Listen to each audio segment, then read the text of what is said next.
kaže, brzo pročepi i sretni smo i znamo da nas čeka sad Francuska, bit će jako teško, ali spremit ćemo se pa ćemo da vidimo šta će biti.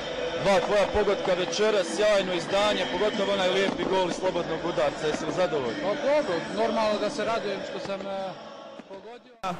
Nummer 3.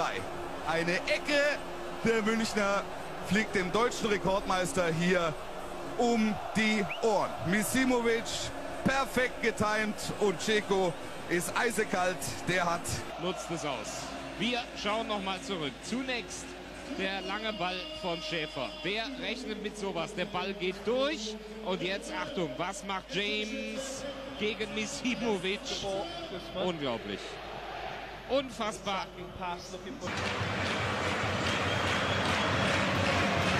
Desde Marchena lo corta Barbarez. Tocó Albelda.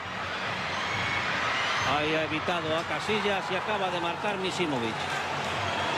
El error del equipo español lo ha aprovechado Misimovic para adelantar a Bosnia. Misimovic. Und er versucht direkt und er hat Glück. Svetske Misimovic mit dem 1:0 für die Gäste. Ist das die Möglichkeit der noch Bochumer, der in der kommenden Saison Bereiter wieder Edin Dzeko. 4 Rote nicht in der Lage, die beiden hier zu stören. Super gemacht von Edin Dzeko, uneigennützig. Doppelter Doppelpass, einmal, zweimal und jetzt Misimovic um den Torwart herum, dann ein paar Probleme, aber rechtzeitig noch den Ball im Tor. Nadarević, pustit će Hasagiću. Dobro, ispucavanje Hasagića. Evo sad prilike, evo sjajne šanse. O, kako su se spletali. Misimović!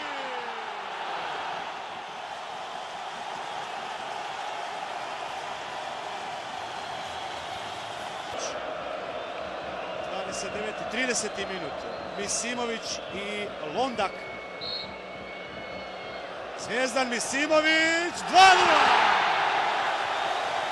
Misimović.